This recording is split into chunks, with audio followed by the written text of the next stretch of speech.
A-t-il encore une chance d'être candidat à la présidentielle d'octobre prochain en Côte d'Ivoire? La question est sur toutes les lèvres. Après avoir pris la tête en décembre 2023 du PDCI-RDA, le parti historique d'Houphouët-Boigny, principal parti d'opposition, il fait face à un obstacle de taille, celui de son exclusion de la liste électorale qui le rend de fait inéligible. En exil en France, où il est reparti depuis quelque temps, il continue de se battre pour la révision de la liste électorale qui lui permettrait peut-être de se présenter en octobre prochain à ce scrutin sous haute tension étant couru. Il a fait alliance avec quelques principaux leaders de l'opposition qui, eux aussi, ont été exclus de la course, notamment l'ancien président Laurent Gbagbo, l'ancien Premier ministre et ex-président de l'Assemblée nationale Guillaume Soro, l'ancien ministre et chef des Patriotes Charles Blé Goudé. Pour ne citer que cela. Ira pas, Tidiane Thiam, le président exécutif du PDCI-RDA, est l'invité de Moment de vérité sur Afromédia. Bonjour Tidiane Thiam. Bonjour M. Foucault, merci de me recevoir. Très heureux d'être ici. Alors on va commencer par des choses très pratiques, les questions sur lesquelles les Ivoiriens se posent des questions et aimeraient avoir des réponses. Êtes-vous en exil en France? Et pourquoi? Est-ce qu'on a essayé de vous arrêter? Pourquoi vous êtes à l'extérieur? Je suis à l'étranger. Écoutez, il y a une succession d'événements que beaucoup ont pu voir. Le procès, 22 avril, etc. Bon. Il y a eu un verdict qui m'a radié de la liste électorale. Ensuite, très rapidement, le gouvernement s'est empressé de faire une conférence de presse pour dire que j'étais ivoirien.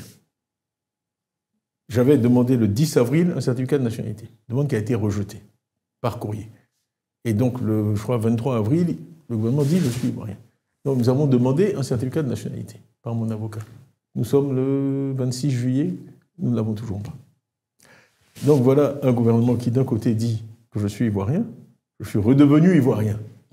Après avoir renoncé à votre nationalité française. Il y a cette théorie qui est qu'on peut perdre une nationalité automatiquement, d'après ce gouvernement-là, et on peut la retrouver automatiquement. Les mots qui ont été utilisés, c'était que ma nationalité était en sommeil, ce qui est un concept inconnu de tous les juristes. Alors moi, j'ai envie de comprendre. Est-ce que vous êtes en exil ou bien est-ce que vous êtes ici? J'attends le minimum de garantie pour pouvoir faire mon travail de président du parti en toute sérénité. Donc il y a une menace de qu'on vous arrête, par exemple. Il y a eu... Écoutez, il y a eu un entretien de mon frère Augustin, qui se trouve être membre du RHDP, et quelqu'un d'autorisé en Côte d'Ivoire qui lui a dit ceci: si ton frère met le pied en Côte d'Ivoire, il sera arrêté. Je l'arrête immédiatement.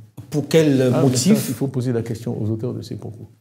Et après avoir renoncé à votre nationalité... On parle du CNT de 2020, CNT auquel je me suis opposé par écrit. Il y a un communiqué qui existe, que tous peuvent consulter sur Internet, en disant qu'il fallait rester... était le Conseil national de transition, qu'il fallait rester dans la légalité. J'ai fait une déclaration officielle en 2020 où il paraît qu'il faut m'interroger sur le rôle que j'aurais joué depuis Paris, en n'étant pas rentré en Côte d'Ivoire depuis 20 ans, dans le CNT. Donc, alors, enfin, on invente n'importe quel prétexte. Les gens se posent la question de savoir... des menaces physiques, dont j'ai dit sur France 24 qu'elles m'avaient été faites par des voies autorisées. Donc c'est une situation qui ne devrait pas exister, parce que je suis un citoyen ivoirien. Je n'ai jamais commis de crime de ma vie. Effectivement, j'ai été élu démocratiquement à la tête du PDCI, et j'ai été désigné par le PDCI comme candidat à la présidentielle. On va en parler dans un instant, puisqu'on va arriver à cette question-là. Aujourd'hui, qu'est-ce que vous avez comme papier? Puisque vous avez renoncé à votre nationalité française. Alors, plusieurs ministres ont dit qu'il fallait me les retirer. Je sais pas pourquoi. Mais vous vivez en France comment? Mais pour l'instant, j'ai des papiers ivoiriens. Donc vous avez une carte de séjour ici? J'ai un passeport ivoirien valide. Et avec un visa? Il m'a été délivré, j'avais un visa, il m'a été délivré une carte de séjour également. Pour me permettre d'aller devenir... Tout le monde dit, Tidiane Thiam est connu comme un homme de dossier, qui a un certain niveau. Et quand on veut se présenter à la présidentielle, on doit connaître tous les textes. Ce qu'on vous reproche, c'est d'avoir obtenu une nationalité qui, de fait, annulait votre nationalité ivoirienne. Cet article 48, vous ne le connaissiez pas? Je ne le connaissais pas. Mais comment vous pouvez ne pas connaître cet article 48? Je ne connais pas la constitution ivoirienne, je ne connais pas le code de la nationalité ivoirienne par cœur. Et à chaque fois que j'ai fait des réunions, j'ai demandé dans la salle qui connaissait cet article. Personne n'a jamais levé la main. J'ai été interrogé par des journalistes ivoiriens, je leur ai demandé, ils ne le savaient pas. Attendez, monsieur, je suis désolé, il y a quand même des principes universels dans l'application des lois. C'est une loi de 61. Est-ce que vous connaissez la genèse de cette loi? C'est une loi française. Ce qui s'est passé dans nos pays à l'indépendance, puisqu'on n'avait pas de corpus de lois, c'est qu'on a pris les lois françaises et on les a essentiellement mises dans comme le droit... Comme la Constitution. Voilà, dans le droit ivoirien. C'est une loi qui avait son origine dans la Première Guerre mondiale, parce qu'après la Première Guerre mondiale, la France avait prolongé la durée du service militaire. Il y avait une hécatombe humaine. Donc, les petits Français avaient commencé à faire du tourisme. pour le service militaire, prendre d'autres nationalités pour échapper au service militaire français. L'alinéa 2, d'ailleurs, de cet article 48 fait référence au tableau de recensement militaire. Donc c'était dissuasif pour empêcher les gens de prendre une autre nationalité. On a dit, si vous prenez une autre nationalité, vous allez perdre la nationalité française. Mais il a toujours été clair que c'était par décret, ça ne peut pas être automatique. La nationalité, c'est un droit inaliénable. Okay, mais en même temps, c'est une... En 1973, la France a abrogé cette disposition. Cette disposition en Côte d'Ivoire n'a jamais été appliquée. Monsieur Foucault, vous ne pouvez vous prémunir, il y a un usage. Elle a été appliquée une fois. Non. En 2011, attendez, d'abord, on se gargarise parce que ça les fait plus sourire. Oui, c'est la loi de son grand-père. On lui a appliqué la loi de son grand-père. À ma connaissance, monsieur le président Houphouët-Boigny a été président de Côte d'Ivoire de 1960 à 1993. Je mets au défi quiconque de trouver un seul exemple d'application de cette loi en 32 ans, de 61 à 80. Du vivant du président Houphouët, cette loi n'a jamais été appliquée. Pas une fois. Mais ça ne fait pas que cette loi n'existait pas, monsieur Thiam. C'est un concept de désuétude. L'usage crée le droit. Dans le droit, quand une loi, vous pourrez trouver des lois qui n'ont pas été annulées, qui permettent d'écarteler les gens. Ok ? Il y a plein de lois dans le droit universel qui ne sont pas appliquées, elles tombent en désuétude, tout le monde ignore leur existence. Celle-là n'a jamais été appliquée, aucun Ivoirien n'en était conscient. Vous voulez que je vous fasse la liste des Ivoiriens qui ont pris une autre nationalité, qui ont exercé de hautes fonctions? Aboudrahmane Cissé a pris la nationalité britannique quand il était chez Goldman Sachs. Il a été nommé secrétaire général de la présidence à Abidjan, il a été ministre du pétrole. D'après leur théorie, il n'est pas ivoirien puisqu'on peut perdre automatiquement la nationalité ivoirienne. C'est une aberration. Alors, le fameux exemple qui est cité, c'est celui de 2011, où la Cour constitutionnelle de Francis Waudier a rejeté une candidature à la députation d'un monsieur Thioté. Ce monsieur Thioté, il avait pris la nationalité française. Il est toujours ivoirien, il est inscrit, à l'heure où je vous parle, nous l'avons prouvé à tous les journalistes, il est inscrit sur la liste électorale. Donc le précédent dont vous parlez, il n'existe pas. Donc je maintiens qu'en 64 ans, cette loi n'avait jamais été appliquée. Comment vous voulez que quelqu'un puisse imaginer qu'elle le sera ? Mais elle fait partie de la loi. Il y a tout le PDCI. Elle n'a pas été abrogée. Elle n'a jamais été appliquée. Il y a des centaines de milliers de gens sur la liste électorale aujourd'hui qui sont des doubles nationaux. Alors comment expliquez-vous que ça arrive à vous? Ah, mais ça, il faut poser la question. Expliquez. C'est comme quand ça veut dire quoi concrètement? Quand la foudre tombe quelque part. Une loi, il y a 30 millions d'Ivoiriens. Il y a des millions de naturalisés. Vous pensez qu'on a peur de vous, que le président Ouattara a peur de votre candidature? Je pense qu'on a tout fait. Nous, on savait. Je vais vous donner les noms. Il y avait une équipe à peu près de 10 juristes qui a fouillé le droit ivoirien pour trouver un moyen de m'éliminer. Si ça n'avait pas été ça, ça aurait été autre chose, je vous assure. S'il avait fallu dire que si on mesure plus d'un mètre 93... Mais pourquoi on doit vous éliminer, vous? C'est toute personne qui est en position de gagner. Moi, si vous voulez qu'on regarde les sondages, on a fait des sondages qui sont publics, on les a publiés. Parce que nous, quand on fait des sondages, Messina Group, c'est le groupe... C'est un groupe qui fait du conseil en activité politique. C'était le directeur de campagne d'un certain Barack Obama en 2008 et en 2012, qui a gagné 2 élections américaines. Dans ce sondage, je vois, second tour des élections, vous êtes opposé à Alassane Ouattara, et vous avez 57% des voix contre 43%. Oui, c'est ce que nous disent nos sondages. On trouve que Alassane a fait à 33% beaucoup, 59% de donner la chance à quelqu'un d'autre. Et les autres, pour deux. Pour un qui dit oui, il y en a 2 qui disent non. Tout à fait. C'est une majorité assez forte. Alors là, c'est le classement de la popularité. C'est classique. En politique, on fait opinion favorable, moins opinion défavorable. Et on fait le sol. Bon, on peut vous dire aussi que ce sondage-là, quelle crédibilité lui donner? Non, mais on a tout publié. Les données sont vérifiables. On l'a rendu public. Donc en fait, pour vous, c'est de l'acharnement de la part d'Alassane Dramane Ouattara. C'est un refus de permettre une alternance. Écoutez, il y a tellement de choses qui se disent sur mon compte. Aujourd'hui, je vais être un peu plus ouvert. Alors, on va y aller progressivement. Pourquoi est-ce que, il y a quelque temps, le même Alassane Dramane Ouattara vous a donné un passeport ordinaire? D'abord, quand je l'ai vu, je lui ai dit que je n'avais plus de papier ivoirien. Donc, il était bien clair que j'ai bien dû vivre pendant toutes ces années avec une nationalité. D'accord? La française. Oui. Donc le fait que j'étais français était connu de tous. On m'a redonné des papiers que je n'avais plus. On a même fait un film institutionnel à l'ambassade de Côte d'Ivoire. Pour fêter, j'ai rempli les formulaires... Sur ordre du président Ouattara? Oui, bien sûr. Bien sûr. Et quel était le deal? Parce qu'il ne vous a pas donné ça sans deal, monsieur Thiam. Il y avait un deal quand même. Absolument pas de deal. Monsieur Thiam, moi j'ai envie de vous poser la question de façon très claire. Absolument pas de deal. Il a été dit que vous lui avez promis que vous ne serez pas candidat s'il était candidat lui aussi. Je vais vous raconter, cette histoire circule tellement, promue par beaucoup de gens au RHDP. Je vais vous dire moi ce qui s'est passé. Donc, en 2022, après avoir eu mon passeport en juin, Donc mon problème, je ne voulais pas rentrer en Côte d'Ivoire avec un passeport français. Voilà d'où tout est venu. Sinon, j'aurais pu prendre un avion avec un passeport. Je voulais revenir dans mon pays, étant parti en 2000, après un coup d'État, dans des conditions très douloureuses pour moi, je ne voulais pas revenir avec un passeport français. Donc c'est pour ça que j'ai obtenu le passeport ivoirien. Le passeport vert, ils m'ont dit que la valise diplomatique passait seulement de temps en temps, que j'avais droit au passeport diplomatique, mais il aurait fallu que j'attende que la valise passe à l'ambassade de Paris. C'est pour ça qu'ils m'ont donné un passeport vert. Il n'y a pas de deal. Mais pour fournir un passeport vert, quand même, ça ne se donne pas comme ça, on donne des documents. J'ai vu la difficulté avec laquelle, par exemple, le président Gbagbo a eu du mal à avoir les siens. J'ai le dossier, j'ai donné un certificat de nationalité qui a été délivré à Toumoudi, que ma famille est allée chercher. Mais vous aviez un certificat de nationalité alors que vous aviez un passeport français? Oui, mais parce que j'en ai jamais empêché. Écoutez, je ne veux pas citer trop de noms, mais le nombre d'Ivoiriens qui ont un passeport français, vous rigolez. Vous rigolez, vous êtes sérieux? Et qui ont des papiers ivoiriens, mais il y en a des dizaines de milliers. Mais est-ce qu'à un moment, vous lui avez dit au président Ouattara que vous ne serez pas candidat s'il est candidat? J'arrive, je vous fais la genèse des choses.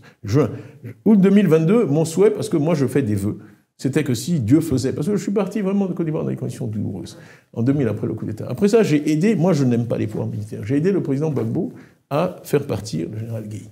Quand le général Guèye est parti en novembre 2000, M. président Gbagbo m'a demandé de revenir en Côte d'Ivoire. Je suis revenu pour 24 heures. Il m'a fait l'honneur de me recevoir avec son épouse, Simone, et ma sœur, Yamoussou. Il m'a dit qu'ils avaient fait un sondage au FPI et qu'ils envisageaient de me nommer Premier ministre. Et je lui ai dit, moi, je ne souhaite plus faire de politique. Ça a été une expérience de 6 ans. J'ai repris ma carrière dans le privé. Je suis content qu'il y ait un civil au pouvoir en Côte d'Ivoire. Vraiment, on reste en contact, mais merci. Il ne m'en a pas tenu rigueur, je suis parti. Voilà comment je suis parti. La dernière fois de Côte d'Ivoire, en novembre 2000. Août 2022. Je vous passe les détails. Je reviens, le président a insisté pour que... Je voulais aller d'abord saluer le président Bédié, qui avait été mon patron. Je voulais aller à Yamoussoukro, je voulais atterrir à Yamoussoukro. Ça ne m'a pas été autorisé. On m'a dit qu'il fallait que j'atterrisse avec Jean-Jacques, le président Ouattara, en premier. Ah bon? Accepté. Oui. Vous étiez en avion privé, on a dit de ne pas atterrir à... Avant de partir, on a soumis un plan de vol qui a été rejeté. On n'a pas eu l'autorisation d'atterrir à Yamoussoukro. Mais est-ce que c'est le président qui... C'est le président, c'est écrit, ce sont les textes, c'est le président de la République qui donne les autorisations d'atterrissage de jets privés en Côte d'Ivoire. Moi, j'ai découvert ça à l'occasion de ça. J'aurais aussi pu dire, j'aurais dû faire ma recherche et savoir ça. Non, je ne savais pas ça. Bon, on découvre des choses. Donc, je suis allé le voir, respectueusement, avec mon grand frère Augustin, mon grand frère Aziz, ma grande sœur Yamoussou, je suis le plus jeune, on est 4 survivants. Toute la famille Thiam, il nous a reçus très gentiment, lui-même et sa femme, chez lui à Cocody. J'avais beaucoup réfléchi à cet entretien. Donc on a échangé des amabilités. Et ensuite, je lui ai dit, Monsieur le Président, est-ce que je peux avoir un tête-à-tête avec vous? D'ailleurs, ce que j'ai fait aussi avec le président Gbagbo, qui m'a reçu par la suite, avec le président Bédié. À chaque fois, j'ai demandé un tête-à-tête. Il y a trop d'oreilles en Afrique. Donc, et voici ce que je lui ai dit. Je lui ai dit, Monsieur le Président, moi j'ai des ambitions, je reviens en Côte d'Ivoire avec des ambitions pour faire de la politique, peut-être un jour. Être candidat à la présidence. Donc, mais là, on est dans le 3e mandat, on a vu ce qui s'est passé en 2020. J'ai besoin de connaître vos intentions. Il me sera difficile d'être candidat si vous êtes de nouveau candidat. Donc il m'a regardé dans les yeux, il m'a dit, non, parce que moi j'ai fini, ce 3e mandat c'est exceptionnel, je ne serai pas candidat. Il vous dit qu'il a fini, il ne sera pas candidat. Oui, je maintiens. Je ne serai pas candidat, donc ça veut dire que ça vous ouvre la porte. Voilà. Mais d'où vient-il alors qu'on dise que non, vous aviez promis... Ça, c'est eux qui le répètent. J'ai dit, il me sera difficile d'être candidat si vous êtes candidat, et donc je veux savoir. S'il m'avait dit à cette époque-là, mais tout aurait été différent. Et malheureusement, comme il y a dans les affaires policières, il y a des témoins contemporains. Parce que mon frère Aziz, j'ai toute confiance en lui, dès qu'on est sorti, je lui ai raconté l'entretien. Donc il y a des témoins contemporains, c'est pas une histoire que j'invente aujourd'hui, c'est ce qui s'est passé. Là où je me suis dit, il y a de l'eau dans le gaz, c'est quand j'ai commencé à faire campagne en 2023, que j'ai vu le niveau de toxicité de ce que le RHDP disait sur moi, le niveau de violence déjà, pour m'empêcher d'être président du PDCI, vous savez quand même ce qui s'est passé. Le congrès devait avoir lieu le 15 décembre 2023 à l'Hôtel Ivoire. On a suscité 2 plaintes de 2 secrétaires généraux de section, 2 plaintes bidons, sur 6800, qui sont allés l'après-midi à une session du tribunal à laquelle nous n'avons pas assisté, contre le PDCI. Moi, on avait des rumeurs en disant ils vont interdire votre congrès. On a des sources dans la police. La police était déjà informée cet après-midi-là qu'ils allaient intervenir pour interdire notre congrès. Ils nous l'ont dit. Mais certains n'y croyaient pas. Bon, donc l'affaire tourne jusqu'à 20h. On est même remonté jusqu'au ministre de la Justice pour essayer de savoir. Et on nous a dit non, mais si une décision pareille avait été prise, le ministre serait au courant. Paf, à 2h du matin, 39 cargos de police. On envoie 39 cargos de police à quelqu'un avec qui on a un deal. Moi, je travaille de façon moderne. J'ai toujours des sondages. J'avais des sondages. Mon estimation, c'est que j'aurais 93% des voix. Eux, ils avaient les mêmes sondages. Ils savaient que j'allais être élu. Okay. 39 cargos de police. Donc pour vous aujourd'hui... Donc la première agression, le 9 décembre 2023, j'ai dit ceci, dans un grand discours à Yamoussoukro pour lancer ma campagne, pour être président du PDC, que nous étions un parti qui avait l'ambition de diriger le pays, qu'on devait être un parti national, et j'ai dit ceci, j'ai dit qu'il fallait que le PDCI revienne au Nord. Je n'ai pas dit qu'on reconquiert le Nord, qu'on domine le Nord, j'ai juste qu'on revienne au Nord. Et c'est là que M. Bakongo, le dimanche soir, m'a injurié en disant que je ne portais pas les mêmes boubous que les autres, m'a injurié en djoula, que je m'étais enfui au premier tir de Kalachnikov. Donc, ces agressions idiotes ont commencé dès fin 2023. Ensuite, on m'a empêché de tenir le congrès. Il a fallu qu'on ruse, qu'on déplace le congrès à Yamoussoukro, parce qu'ils avaient commis l'erreur d'interdire la tenue du congrès à Abidjan. D'accord? Donc on a décidé de le tenir le samedi à Abidjan. Et le jeudi, les deux mêmes ont reporté plainte. Le jeudi à 17h, ils étaient prêts. La même juge d'ailleurs, qui a statué le 22 avril 2025, c'est la même juge, qui a fait l'opération du 15 décembre 2023, interdisant mon congrès, qui ensuite le jeudi devait statuer sur la nouvelle plainte, parce que maintenant il voulait qu'il soit interdit pour toujours, sur toute l'étendue du territoire, d'élire un nouveau président. Où est-ce qu'on a vu un parti comme le PDCI? Et c'est la décision de justice qui était prête. J'ai dû ruser. On a trouvé le matin un des deux qui était caché à Grand là-haut. On l'a ramené à Abidjan et on les a convaincus tous les deux. Ils ont retiré leur plainte à 16h45. Voilà comment l'affaire a pu se faire. Et j'ai pu être élu le samedi avec 96,47% des voix. Alors, qu'est-ce qui peut susciter autant d'animosité? Est-ce que ça veut dire très clairement que même si ce n'est pas encore annoncé, il est clair que le président Alassane Dramane Ouattara sera candidat? Ça ne fait pas l'ombre d'un doute. Et il aurait peur de vous croiser? Moi, je ne sais pas. Moi, j'aurais géré ça différemment. Vu la conversation qu'on a eue, si, dans la vie, on peut changer d'avis. Le président Houphouët-Boigny disait toujours, il n'y a que les imbéciles qui ne changent jamais d'avis. Il m'a dit ça en août 2022. Si après, les circonstances ont évolué, et même il est mon aîné, il estime qu'il n'a pas à s'expliquer devant moi, mais il m'envoie quelqu'un pour dire, bon voilà, jeune frère, on avait eu cette conversation, je t'ai dit que je n'allais pas me présenter, mais les circonstances ont changé, je te demande en tant que patriote ou en tant qu'Ivoirien, est-ce que cette démarche a eu lieu? Alors tant que cette démarche n'a pas eu lieu, vous ne vous êtes plus jamais revu, alors on doit se taire et cesser de m'accuser et de me traiter de menteur, parce que c'est pas moi le menteur. C'est pas moi le menteur. Autre discussion que l'on écoute, enfin, autre réflexion que l'on écoute pas mal. Tidiane Thiam, est-ce que vous êtes le candidat de Paris? Parce que Paris, mais c'est ridicule. C'est ridicule. Votre proximité avec Emmanuel Macron fait que certains vous perçoivent comme le candidat de Paris. Toute personne qui me connaît sait que je ne mélange pas le personnel et le professionnel. Il y a suffisamment de gens dans mon entourage qui en ont pâti. Je ne mélange pas. Mais vous savez très bien que dans le climat actuel... Chacun est comme il est. Attendez, sur la France, vraiment, j'ai écrit un article. Qu'est-ce qu'être français? C'était BBA qui m'avait demandé de l'écrire. Où j'ai parlé de la discrimination dont j'ai été victime en France. Moi, je suis allé en Angleterre en 2002 parce que mon épouse, qui était américaine, m'a dit « Tu ne seras jamais rien ici. Ils sont tellement racistes, tu ne seras jamais rien. » Et je l'ai écrit. Enfin, mes camarades de promotion, Frédéric Oudéa a été patron de la Société Générale. Comment il s'appelle? L'autre qui a été patron de... Son nom m'échappe, je suis fatigué. De BNP Paribas, son nom me reviendra. Il est de ma promotion. Tous mes camarades de promotion, patrons de LVMH. Et moi, j'avais aucune proposition. Je suis allé en Angleterre. En 7 ans, je suis devenu... Oui, mais peut-être qu'on se repêche un peu en se disant, Tidiane Thiam, il va être un bon collaborateur. Ils m'ont donné des prix. Il y a eu la France, cet homme que la France regrette d'avoir laissé partir. J'ai eu tout ça. La France sait très bien que... Mais aujourd'hui, vous nous garantissez que derrière vous, il n'y a pas une puissance européenne qui soit... garantir, tous les Ivoiriens savent. Toute ma vie, je me suis battu pour la Côte d'Ivoire. J'ai été nommé le 20 avril 1994. Premier Ivoirien, je le rappelle. À l'époque, la théorie de M. Ouattara et de son régime, c'est que j'ai cessé d'être Ivoirien en 87. On y reviendra. 1987. 94, j'ai été nommé patron de la DGTX. Après Antoine Césaréo, Philippe Sorel-Eiffel, qui s'est exprimé récemment. Bon, j'ai été nommé. Il y avait 150 expatriés à la DCGTX sur 4000 employés. Il y avait donc 3850 Ivoiriens. Les 150 expatriés faisaient pratiquement 50% de la masse salariale. J'ai dit, le temps des colonies est fini. Je suis arrivé, après la dévaluation, j'ai dit, on vous propose à tous des contrats locaux.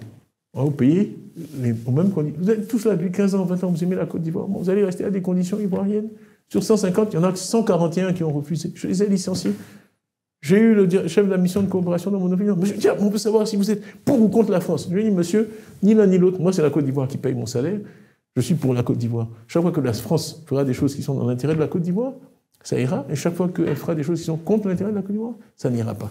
Hein? Quand j'ai fait la centrale d'Azito, en 97, qui a été un record mondial, c'était une lutte entre Enron, Suez, Tractebel et Asea Brandbovery, qui est suédois et suisse. J'ai donné, c'était le plus gros contrat jamais donné en Côte d'Ivoire. Je l'ai donné à Asea Brandbovery. J'ai eu toutes sortes d'ennuis pendant 3 mois. Le président Bédié m'a dit que je ne pouvais pas mettre le pied en France. Donc, je n'accepte pas de leçons là-dessus. Je me suis exprimé par écrit sur mes sentiments vis-à-vis de la France. Je me suis exprimé par écrit sur le niveau de racisme intolérable en France. J'ai fait toute ma carrière. Donc, vous n'êtes pas l'homme de Macron. Dans le monde anglo. Je suis pas l'homme de Macron. Macron, avant, c'est moi qui lui rendais service avec tout le respect que je lui dois. J'étais CEO, bien avant qu'il occupe des fonctions importantes. J'étais CEO en 2009, à 46 ans. J'étais CEO d'une des plus grosses sociétés de Grande-Bretagne. J'ai été président de l'association des assureurs britanniques. C'est la 3e industrie de Grande-Bretagne. J'ai été élu. Enfin, quand même. Alors, j'ai fait certains disent... donc la France, certains disent que votre bagarre... Je suis ni pro, ni anti-français. OK ? Je suis pour la Côte d'Ivoire. Et les pays étrangers, l'extérieur du monde, on doit les utiliser. D'abord, il n'est pas de vent favorable pour celui qui ne sait où aller. C'est Sénèque. Hein, bon. Il faut savoir ce qu'on veut et ensuite utiliser le reste du monde pour atteindre ses objectifs.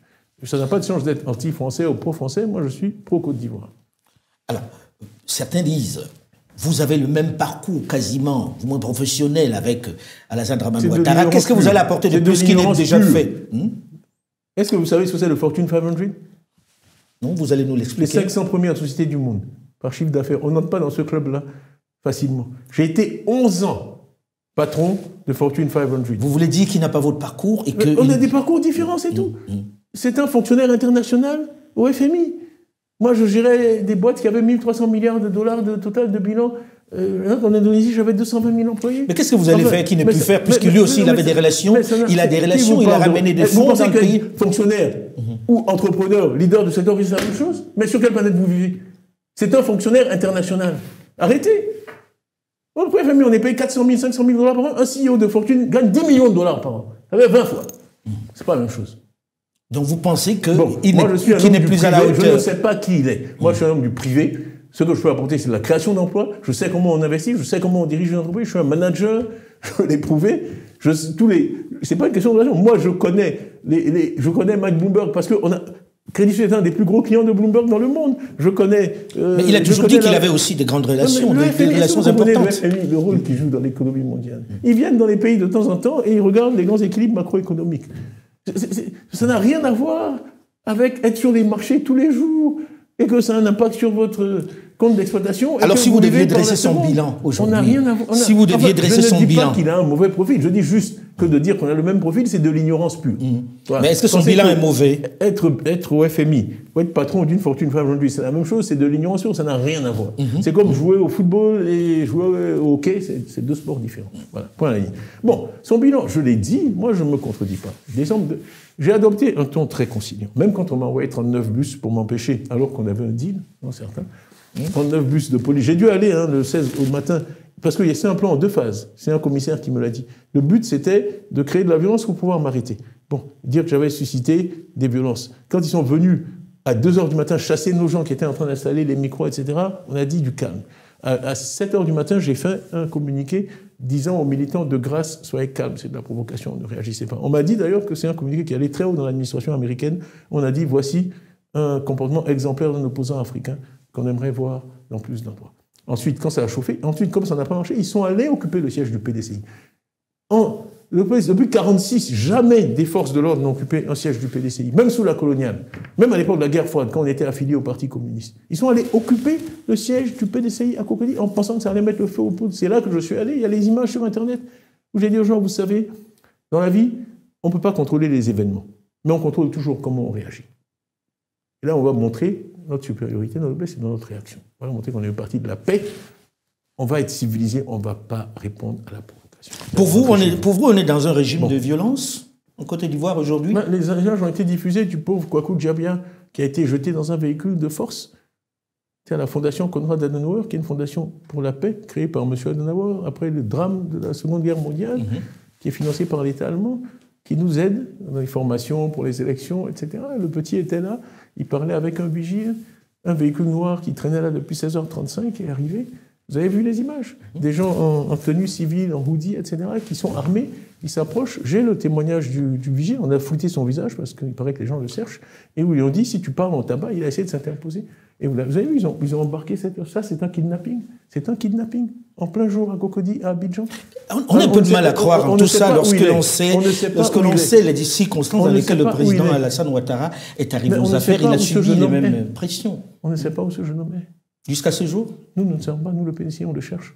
Nos avocats ont donné une conférence avant-hier, on a utilisé ce film avec la presse internationale en disant voilà la Côte d'Ivoire. Est-ce qu'on s'est rapproché des autorités pour poser la question? Bien sûr, bien sûr. La Fondation Adenauer, qui est quand même importante, a écrit au ministre de l'Intérieur, a écrit au ministre des Affaires étrangères, a écrit à l'ambassadeur d'Allemagne, a écrit à l'ambassadeur de l'Union européenne, a écrit à l'ambassadeur de France. Donc le silence de tous ces gens-là face à des enlèvements extrajudiciaires. On a enfin les images.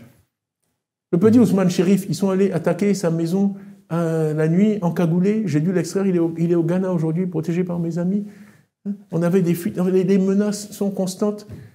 Mon frère Aziz a été arrêté à sa sortie, avec toute l'informatique qu'on a, après on lui dit, il y a erreur sur la personne. Aziz Thiam, ancien ministre des Transports, arrêté. Mais Tidjane Thiam, vous êtes censé être candidat, en tout cas c'était l'ambition. Avec tout ça, qu'est-ce qui vous reste comme chance? Qu'est-ce qui vous fait encore aujourd'hui croire que vous pouvez retourner en Côte d'Ivoire et participer à cette élection présidentielle d'octobre prochain? Est-ce qu'il y a une chance, une toute petite chance, une fenêtre? Je n'abandonnerai jamais ce combat. Ceux qui me donnent du courage, ce sont tous les Ivoiriens. Vous avez vu même votre collaboratrice qui m'a vu tout à l'heure. Vraiment, cette popularité que j'ai, je ne peux pas l'expliquer. Quelquefois, il y a une relation entre un homme et son peuple qui n'est pas explicable. Les Ivoiriens m'ont donné tellement d'amour. Mettons que les Ivoiriens vous aient donné cet amour. Non, je ne sais pas quoi. Mais c'est ça qui me fait continuer. Parce qu'ils ont confiance en moi. En même temps, vous ne pouvez pas mener une campagne à partir de Paris en n'étant pas candidat. J'ai eu 132 000 parrainages, M. Foka. Ça fait 3 mois que je ne suis pas retourné dans mon pays. OK ? Et on a dit que je ne peux pas me présenter à l'élection présidentielle. J'ai 132 000 parrainages. Ce n'est pas rien. Le RHDP a gagné l'élection. Oui, mais mener campagne de Paris, ça va être compliqué. Est-ce que vous ne misez pas un peu? Je parle aux gens tous les jours. Je gère vous avez vu un député qui est avec moi ici. Les gens vont et viennent. Les gens sont déterminés. Ils veulent une alternance en Côte d'Ivoire. Et à la fin, Vox Populi, Vox Dei. La volonté. Est-ce que vous croyez en la possibilité que cette révision des listes électorales puisse permettre que vous soyez candidat? Tout est possible. C'est une option. Aujourd'hui, ce qu'on souhaite, c'est que la volonté du peuple puisse s'exprimer. Dans la vie, personne, moi je ne peux pas dire que je serai élu nécessairement, mais ce qu'on veut, c'est que les Ivoiriens aient le choix. Clairement, il y a beaucoup d'Ivoiriens qui souhaitent pouvoir voter pour moi. Okay ? On m'a éliminé. Parce que mon cas est différent. Moi, j'étais sur la liste électorale. Quand je suis allé m'inscrire en décembre 2022, je vous ai dit, août 2022, premier voyage, je ne suis pas resté assez longtemps. Décembre 2022, j'avais tous mes papiers, je suis allé m'inscrire. Mais même les journaux du RHDP ont mis en première page. J'ai dit, c'est le civisme. Je suis venu m'inscrire. Les petits agents électoraux ont fait des selfies avec moi. Tout le monde... Donc moi, à ce moment, ils croyaient au deal. Il n'y avait pas de deal, arrêtez. Oui. Quel deal? C'est pour ça que je dis, ceux-là croyaient qu'il y a un deal. Vous venez de nous dire qu'il n'y a pas de deal. On vous croit. Mais pour beaucoup, il y avait un deal. Mais quel deal? Je suis un citoyen ivoirien. Je reviens. Moi, je pense que j'ai beaucoup à apporter à ce pays. Alors aujourd'hui, vous vous êtes mis avec un certain... Excusez-moi. Oui. C'est pas pour me vanter. Mais à chaque fois, après, il dit qu'il était toujours premier. Oui. J'étais pas deuxième. Ils veulent que je dise que j'étais deuxième. J'étais premier de Côte d'Ivoire. J'ai aussi été premier du Maroc au BEPC. Donc c'est pas juste en Côte d'Ivoire, c'est pas au Fouet-de-Boigny. Bon, CEO de Fortune 500, j'ai été 11 ans, monsieur CEO de Fortune. Je parle pas d'Africains. Il y a peu d'êtres humains à qui c'est arrivé. Mais en même temps, les gens se disent, bon, j'ai beaucoup à apporter à ce pays. En même temps, les gens se disent, oui, mais il nous la ramène trop avec ces titres qu'il a eu. La vérité. Voilà. Oui, en même temps. C'est la vérité. Donc, c'est là-dessus que je m'appuie pour apporter à mon pays. Je connais beaucoup d'investisseurs, je connais les marchés, je suis connu. Bon, je peux apporter quand même ça à mon pays. C'est ce que je souhaite faire. Tiens, aujourd'hui, vous êtes à l'extérieur et vous avez de la difficulté à vous retrouver sur ces listes électorales. Est-ce que... J'ai pas de difficulté. J'ai été éliminé illégalement de la liste électorale parce que les questions de nationalité, maintenant je connais le code, article 83 du code de nationalité, seul le procureur de la République est habilité à statuer sur les questions de nationalité. Cette dame qui a agi le 22 avril est présidente du tribunal de première instance de Côte d'Ivoire. Elle a agi ultra vires, ça s'appelle. Elle n'a pas l'autorité pour prendre la décision qu'elle a prise. Donc c'est une décision illégale. Vous comptez sur la révision des listes électorales. Ancien ministre des Droits de l'Homme qui l'a dit et allé en prison. Parce qu'il a cité mon nom et il a dit que la décision était mauvaise. Voilà où on vit. Vous êtes mis avec ceux qui ont subi également l'exclusion. Laurent Barbeau, par exemple, Guillaume Soro, Charles Blé Goudet, pour ne parler que de ceux-là. Or, on n'a pas l'impression que vous étiez particulièrement proche, notamment de Laurent Gbagbo. C'est un mariage de la souris et de la carpe. Vous savez, la vie, on est tous ivoiriens. Moi, malheureusement, mes camarades de terminale sont allés me parrainer il y a 2 jours à Abidjan. C'est moi, on sait où j'étais. Mais la relation avec Gbagbo et Bédi, avec Gbagbo et vous-même. Madame Gbagbo, elle faisait l'entrée du lycée classique. Elle enseignait dans la classe là-bas. Ce sont des gens que je connais depuis mon enfance. Moi, j'ai vu Gbagbo sortir de la chambre d'Oufoué 1000 fois. Ce sont des gens que je connais depuis mon enfance. Et Gbagbo, je vous ai dit qu'en 2000, je l'ai beaucoup aidé, il le sait, avec Guy Laberty et d'autres, à revenir au pouvoir. Et qui m'a proposé d'être Premier ministre. Donc, on n'a pas de problème. Okay, on a une relation vous a pas beaucoup vu là-dessus, et on vous a pas non plus entendu sur les questions de Laurent Gbagbo non plus. On était loin de l'élection, on m'a jamais posé la question. On m'a jamais posé la question. Okay, parce que certains disent oui, mais il n'a pas parlé des autres. C'est pas vrai. J'ai des discours août 2023, mais c'est faux. En août 2023... Vous avez réagi sur la situation Gbagbo? Bien sûr. En août 2023. J'ai fait un discours en tant que coordinateur de la CAP où j'ai parlé de Gbagbo, de Soro, etc. En août 2023. En dénonçant ce qui leur arrivait? En août 2000, bien sûr. On ne peut pas prendre ses désirs pour des réalités. Maintenant, vous avez dit, je suis un homme de dossier, je suis aussi un homme de fait. Et c'est vraiment une chose qui mérite dans les débats politiques africains, c'est que les gens n'ont parfois aucun respect pour les faits. Je suis désolé, je l'ai dit. Et je l'ai dit d'ailleurs, c'est moi qui ai écrit mes discours. Je dis, mettez bien ça, parce que sinon, un jour, on dirait que je ne l'ai pas dit. S'ils m'éliminent, ils vont dire que c'est parce qu'ils vont éliminer. Mais est-ce que vous vous êtes parlé, Laurent Gbagbo et vous, ces derniers temps? On ne sait pas, on a fait...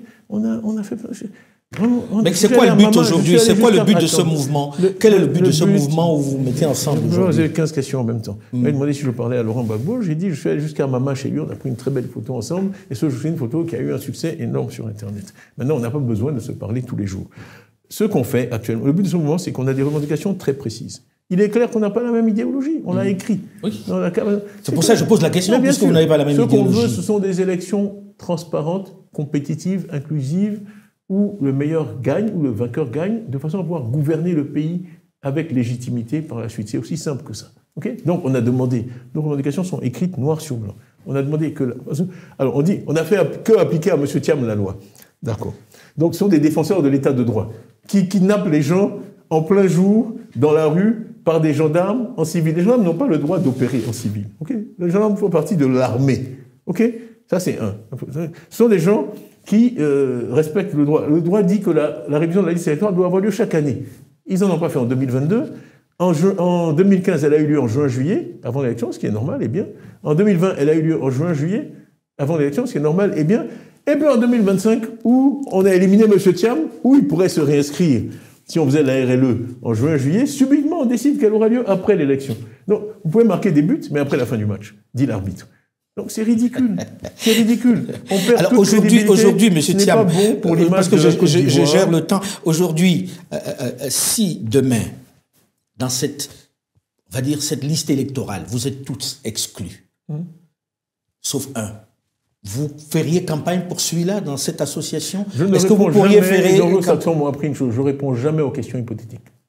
Ah oui, mais là, on ne va pas aller bien loin. Ah oui, on est bloqué. Puisqu'il y a des hypothèses. Ça n'a pas d'importance. Le jour où ça se produit, on en parle. Pour l'instant, c'est pas d'actualité. Pour l'instant, on demande la réintégration de tout le monde. Je ne vais pas commencer à jouer les scénarios. Si un vient, oui, mais là, ça supprime un certain nombre de réflexions des autres, parce que au sein même de votre parti, je ne vais pas commencer au sein même de votre parti, M. Thiam, il y a Jean-Luc Billon. Oui, Dieu. Oui, ok, allons-y. Pourquoi, mon Dieu? C'est quelqu'un, il aurait pu se présenter. Il y a eu 15 élections depuis que je suis arrivé. Il y a eu la convention. Il aurait pu venir se présenter pour être candidat. Aujourd'hui, si vous n'êtes pas candidat, M. Thiam, est-ce que c'est possible qu'il soit la solution B? Non. Non? Non.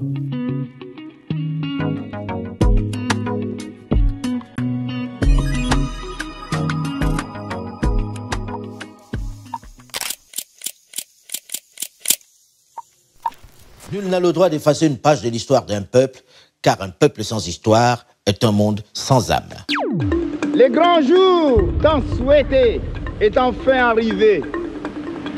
Indépendance, tcha-tcha. En vertu du droit de peuple à disposer de l'air. De ce moment et à jamais, notre État libre et indépendant. Il n'y a pas de dignité sans liberté. C'est par la lutte qu'elle a été conquise. La patrie ou la mort. En Afrique, il y a un grand diable qui vend les autres Africains. Nous traiterons la pauvreté dans la liberté, à la richesse dans l'esclavage. Mobutu Sese Seko Kukumbendu Wazabanga. C'est une question de dignité. Connaissez-vous un seul juif au monde qui porte un nom zaïour? Después de haberlos ultimado bajo la estatua del profesor Lumumba, nous avons connu les ironies, les insultes, les coups que nous devions subir matin, midi et soir, parce que nous étions des nègres. Si un journal français m'attaque, un journal gabonais attaquera Mitterrand. Ah, c'est fini cet état des choses.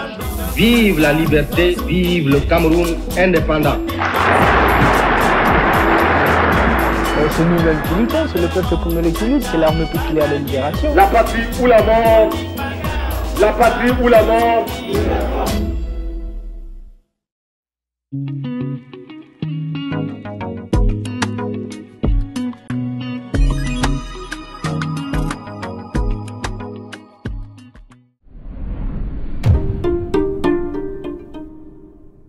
Au sein même de votre parti, je ne vais pas commencer au sein même de votre parti, monsieur Thiam, il y a Jean-Louis Billon. Oui, Dieu. Oui, ok, allons-y. Pourquoi mon Dieu? C'est quelqu'un, il aurait pu se présenter. Il y a eu 15 élections depuis que je suis arrivé. Il y a eu la convention. Il aurait pu venir se présenter pour être candidat. Aujourd'hui, si vous n'êtes pas candidat, monsieur Thiam, est-ce que c'est possible qu'il soit la solution B? Non. Non? Non. Mais parce qu'on n'est pas au Sénégal. Que les gens arrêtent, qu'ils réfléchissent 2 minutes. Ok? Au Sénégal, M. Sonko, M. Duma, au Sénégal, peut-être vous avez noté que M. Macky Sall n'était pas candidat. C'est pour ça que j'aime pas répondre aux questions hypothétiques. Donc, ce qui s'est passé, personne ne sait ce qui se serait passé au Sénégal si Macky s'était imposé comme candidat pour une 3e fois. D'accord? Le fait qu'il ne soit pas candidat a ouvert le jeu politique.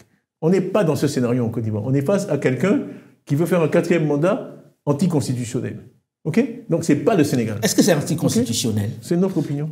C'est une opinion parce que... Pour nous, 2 n'est pas égal à 4. Quand on parle oui, mais en même temps, la nouvelle constitution part de 96. Il y a 2016, quelques articles qui ont été modifiés. C'est pas une nouvelle constitution. Enfin, il faut être sérieux. En tout cas, moi, j'ai une réforme constitutionnelle que j'ai proposée. J'ai dit, on dira maintenant dans la constitution ivoirienne que de la naissance à la mort, aucun être humain ne peut faire plus de 2 mandats. Parce que, vraiment, l'arithmétique présidentielle africaine, le 2 elle n'est pas qu'africaine, on voit des choses aux États-Unis aussi 4, le 4 qui commence à 2. Moi, c'est pas comme ça qu'on m'a appris à compter à l'école. Donc, je vais proposer cette réforme où on dira qu'au cours d'une vie humaine, de la naissance jusqu'à la mort, aucun être humain ne peut faire plus de 2 mandats, qui soient séparés et successifs. Et on dira, si jamais il y a résurrection, il faudra qu'elle soit constatée par une équipe de médecins. Il y en a qui vont dire, oui, d'accord, mais je suis mort, je suis revenu. OK? On connaît leur imagination. Mais votre nom assez ferme vis-à-vis de Jean-Louis Billon traduit quelque chose. Il y aurait une fracture au sein du PDCI. Arrêtez. Il est candidat. Arrêtez. Même Dieu n'a pas fait l'unanimité. C'est Mohamed Ben Salman qui... Arrêtez. J'ai eu 93% de participation, 99,8% de voix. Oui, mais si vous n'êtes pas candidat... Attendez. Donc, mais il faisait campagne contre moi pendant tout ce temps-là. 0,2%. Enfin, le PDCI n'est pas divisé. Le PDCI est uni derrière moi. Le PDCI veut que je sois président de la République de Côte d'Ivoire, point à la ligne. Pas M. Billon. C'est comme ça.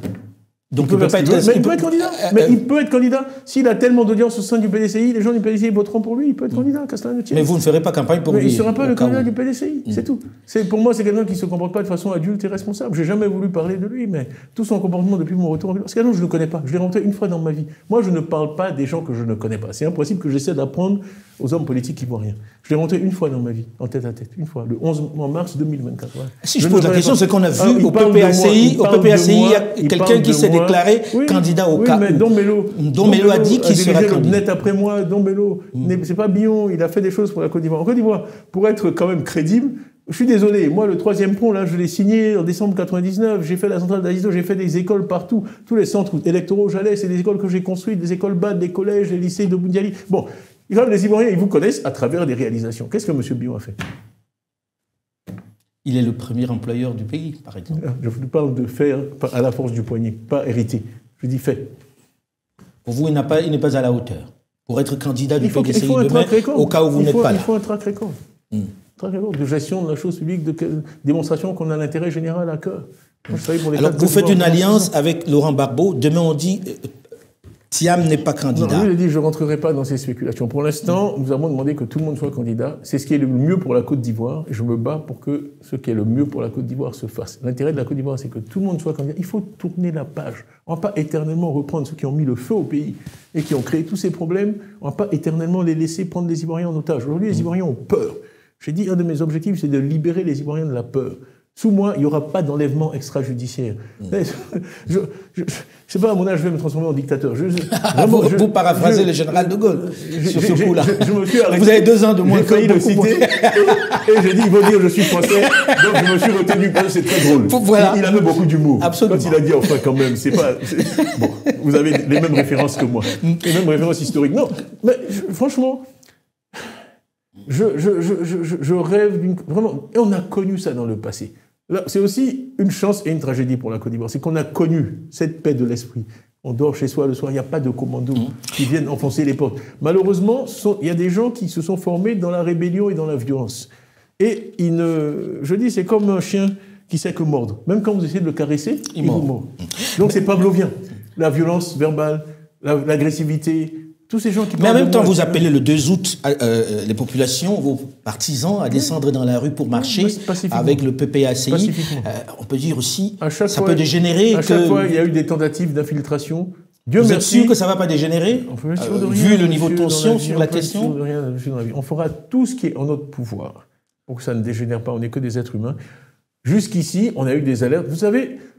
Vous savez, il y a beaucoup de patriotes en Côte d'Ivoire. Vous seriez surpris d'aller dans mon téléphone, de voir combien de rapports nous avons de policiers, de militaires, qui nous renseignent. Parce que, vous savez, l'Ivoirien n'aime pas l'injustice. C'est vraiment quelque chose de beau dans notre peuple. L'Ivoirien n'aime pas l'injustice. Et aujourd'hui, ils estiment que... Donc vous n'avez pas peur avec tout ce qui se passe, J'ai toujours peur, bien sûr, que Tidjane Thiam et le PDC sont victimes d'une injustice. Donc, je vous dis qu'il y a eu des tentatives d'infiltration de nos manifestations. On sait même où ils ont pris leur faux pagne PDCI. Ils sont venus. Quand je parlais ici le 14 mars, il y a 20 gens du RDR qui sont venus pour me chahuter, dont le frère d'un ministre en exercice. Mais l'enthousiasme de la foule était tel qu'ils ont vu que si ils faisaient quoi que ce soit, ils couraient un risque personnel. Et ça, c'est ce que nous avons utilisé jusqu'ici. La mobilisation, l'enthousiasme de nos partisans, et on leur dit d'être vigilants. À chaque fois, on a fait parce qu'ils ont pénétré nos manifestations en essayant de créer des troubles. Je touche du bois. Jusqu'ici, par la grâce d'Allah, ils n'y sont pas arrivés. Et on fera tout ce qui est humainement possible pour éviter ça. Pour moi, la vie humaine est très précieuse. Ce ne sont pas des paroles en l'air. J'ai dit, je n'ai pas de sang sur les mains.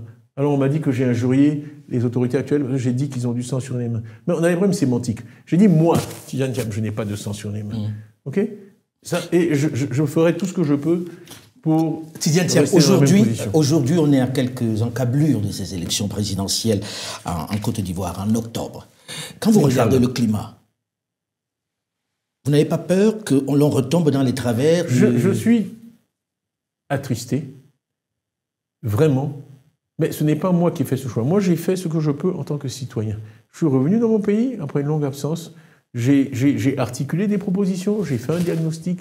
J'ai été élu démocratiquement à la tête du PDCI. 3 fois, on m'a challengé, j'ai dû démissionner, j'ai été réélu. J'ai le soutien de mon parti, j'ai le soutien massif des Ivoiriens, bien au-delà du PDCI. Je suis arrivé à susciter un engouement.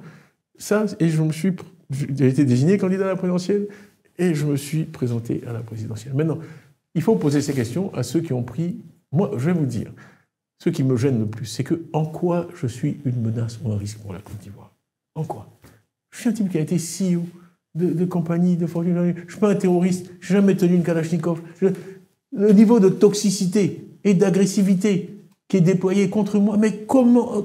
Je n'ai jamais fait de tort à la Côte d'Ivoire. Quand je travaillais, j'étais patron du BNEC, je n'ai fait que des projets positifs, des puits, des machins. Enfin, on me combat comme si j'étais le diable incarné. Alors quand on vous dit on vous combat... Alors je viens. C'est la défense des intérêts privés d'un clan. Il ne s'agit de rien d'autre. Il ne s'agit pas de l'intérêt de la Côte d'Ivoire. Personne qui croit dans l'intérêt de la Côte d'Ivoire peut croire que je suis une mauvaise chose pour la Côte d'Ivoire. Quel tort je peux faire à la Côte d'Ivoire pour qu'on me combatte? Je suis, depuis 18 mois, injurié. Cet imbécile de Banga qui m'injurie tous les dimanches sur NCI, l'autre idiot de Bamba qui dit que je ne paye pas mes impôts. Alors, justement, parlons-en. Des gens qui racontent n'importe quoi. Tiens, parlons-en. Pensez-vous que cette histoire de Suisse, où vous êtes condamné à payer à une de vos anciennes employées 234 000... Oui, et l'argent est sur un compte bloqué, on a expliqué, on a fait un communiqué. L'argent est sur un compte bloqué, on a une dispute. Bon, et c'est en train d'être jugé. C'est pas que j'ai pas payé, j'ai mis l'argent sur un compte bloqué. C'est une personne dégoûtante, c'est une personne qui a appris vendredi que mon fils avait un cancer, qui a dit dimanche, ce cancer-là, personne survit, et il y a trop de travail dans les maisons où il y a des cancers, je m'en vais. Et quand elle s'est rendue compte qu'elle avait démissionné, elle n'aurait pas de droit, elle a subitement demandé à retrouver son job. Alors, mais pourquoi on vous a condamné alors si c'était ça? Mais parce que je ne peux pas obtenir de procès équitable en Suisse. Parce que la Suisse s'est convaincue que si leur banque a sauté, qu'à 150 ans, c'est la faute du noir qui l'a géré pendant 5 ans. Voilà. Et que moi, je l'ai laissé avec ses meilleurs résultats sur 10 ans, mais je n'ai pas gagné un seul procès en Suisse. Okay, la justice suisse, pour moi, est raciste et absolument, systématiquement, avec des dossiers en béton. Mes avocats, même, leurs bras, ils ne pensaient pas que c'était possible. Que l'on puisse vous condamner. Oui, cette femme nous a volé. Elle a volé notre argent. Ils ont refusé. Ils sont allés saisir. Quand elle nous a fait chanter, ils sont allés saisir son téléphone. Ils lui ont rendu. Elle a aussi des complicités en Suisse. Des gens qui la protègent. De la part de qui? Non, vous pensez qu'à la Côte d'Ivoire, ceux que vous accusez sont allés jusque là-bas? En tout cas, ils en font leur chou gras. Mais moi, ça m'est égal. Cette femme, c'est une ordure. Je vais vous dire sur la Suisse. Mon livre sort bientôt. On va en parler. Quand mon fils est mort du cancer, ils l'ont mis dans un tabloïd suisse avec sa photo en disant le fils du CEO de Crédit Suisse est mort. Depuis que la Suisse existe, ça n'est jamais arrivé. Je ne suis pas le premier CEO dont le fils meurt. Et pourquoi est-ce qu'il y a eu cette animosité vis-à-vis de vous? C'est du racisme. Alors, ce qui me déçoit le plus, moi, partout où des Noirs sont victimes de racisme, je les défends. Ce qui me déçoit, c'est que des gens de mon pays, alors que je ne suis attaqué que pour des raisons racistes, se fassent la chambre de résonance de ça et le multiplient. Eh bien, ce sont des oncles Tom. Ce sont des esclaves des Blancs et ce sont des oncles Tom. Voilà. Alors, il nous reste peu de temps, on va passer sur un autre sujet. Vous connaissez l'oncle Tom? Ça. Voilà. Voilà. Ce sont ceux qui applaudissent quand on s'en prend à un noir parce qu'il est noir. Tout à fait. Les nègres de salon, en gros. Voilà. Autre sujet. La Côte d'Ivoire a des voisins, le Mali, le Niger et le Burkina Faso, qui sont des pays de l'AES. Je n'ai pas beaucoup entendu Tidjane Thiam parler de ça plein. Alors, j'ai parlé du Conseil de vous êtes président de la Côte d'Ivoire demain. Vous n'écoutez pas bien quand je parle. Oui, il paraît que la Côte d'Ivoire. Non, mais vous prenez d'ouest en est. Il y a le Libéria, il y a la Guinée, il y a le Mali, il y a le Burkina, il y a le Ghana. Ok? Quand vous allez là-bas à l'ouest, c'est les mêmes populations des deux côtés de la frontière qui parlent la même langue. Vous montez vers la Guinée. Maintenant, les Baoulés sont en train de planter du cacao en Guinée. En Guinée. Ok? Bon. C'est les mêmes populations. Vous allez au Mali, des deux côtés de la frontière, c'est la même chose. Vous allez au Burkina, c'est la même chose. Au Ghana. Donc la Côte d'Ivoire, c'est une mosaïque. Ok? Donc vraiment, vous savez, le président Oufoué disait toujours, et ça je l'ai dit 10 000 fois dans 10 discours, un pays ne doit pas aspirer à être une oasis dans le désert. Et moi, je me suis permis d'ajouter à sa phrase, parce que c'est toujours le désert qui gagne. Okay? Donc, cette idée d'une Côte d'Ivoire forteresse, qui se protège de l'AES, c'est ridicule. Okay? Je suis contre, je l'ai dit, et je veux vous dire, j'ai de bonnes relations avec un certain nombre de gens dans ces pays-là. C'est ridicule. Donc, il faut du président demain, il renoue les relations avec l'AES. On revitalise, bien sûr, le Conseil de l'Entente, mais bien sûr, on ne peut s'en sortir qu'ensemble. La Côte d'Ivoire sera toujours tirée vers le bas. Mais je vois, vous dites Conseil de l'Entente, vous ne dites pas AES. C'est les mêmes pays. Avec eux. Mais ils ont créé leur entité. Oui, très bien, on travaillera avec eux. Ils peuvent l'appeler comme ils veulent, c'est leur droit. Ce que je dis, c'est que moi, j'ai vu le président Oufoué-Boigny payer les salaires de la Haute-Volta, des fonctionnaires voltaïques, avec l'argent du contribuable ivoirien, plusieurs fois. Parce qu'ils comprenaient, Yaméogo, je l'ai connu à Yamoussoukro, tous ces gens-là, la Misana, ils comprenaient que tout ça, c'est un continuum. Okay? Il y a des gens qui sont venus d'Europe, qui ont tracé des frontières. Donc vous n'approuvez pas cette sanction vis-à-vis de ces trois États? Moi je dis, il faut toujours dialoguer. Pourquoi? Dans les demandes qu'on a vis-à-vis du gouvernement, pas du RHB, il y a le dialogue. La Côte d'Ivoire, c'est le pays du dialogue, pas le pays de la Kalachnikov. C'est le pays du dialogue. Okay? C'est ça notre culture. Donc, on doit dialoguer. Okay? On doit dialoguer avec ces gens-là, on doit les écouter, on doit leur parler. Ça ne mène à rien. On ne peut pas faire une forteresse Côte d'Ivoire. Déjà, on n'a pas assez d'argent, on a des problèmes dans l'éducation, dans la santé, on a mieux à faire qu'aller acheter des drones à des pays développés avec des moyens qu'on n'a pas. Okay? Tout ça parce qu'on n'arrive pas à s'asseoir et à discuter avec nos frères du Burkina ou du Mali ou de Guinée. C'est ça qu'il n'y a pas d'autre solution. Pensez-vous qu'il y a une propension en Côte d'Ivoire aujourd'hui avec le régime de traiter plus avec les pays occidentaux qu'avec les pays africains? C'est égal. Moi, vraiment, ce qui m'intéresse, c'est la Côte d'Ivoire. C'est que quand on parce qu'on entend en Côte d'Ivoire des gens dire que l'économie n'appartient plus aux Ivoiriens. Oui, ça, non, c'est sûr. Mais j'ai dit qu'il fallait promouvoir les entrepreneurs ivoiriens. Moi, ce que je connais, c'est le monde de l'entreprise. Et mon rêve, c'est de voir des entrepreneurs ivoiriens. Là, ça m'est égal, vraiment. Ce qu'il faut, c'est qu'ils soient implantés dans l'économie locale. Le président, les gens comme Bloor, ils ont fait des choses extraordinaires en Côte d'Ivoire. Moi, vraiment, je suis dans une vision américaine des choses. Okay? Vraiment, tous les talents sont le bienvenu, ils peuvent venir de partout. Tant que les gens sont là, qui s'attachent au pays, qu'ils investissent dans le pays, tant mieux. Et bien sûr, également, des Ivoiriens. Mais c'est un... J'ai toujours dit, voilà, il faut donner la priorité aux entreprises nationales. Moi, j'ai été à la tête de grands groupes internationaux. Quand on regarde les pays, je dis, c'est comme quand vous visitez une planète en science-fiction, avant d'aller enlever votre scaphandre, vous allez voir s'il y a de la vie locale. S'il n'y a pas de vie, vous allez garder votre casque. Donc, quand on regarde les pays où investir, on demande toujours d'abord comment se portent les entreprises locales. Non, comment se portent les entreprises locales? Est-ce qu'il y a des entreprises locales à succès?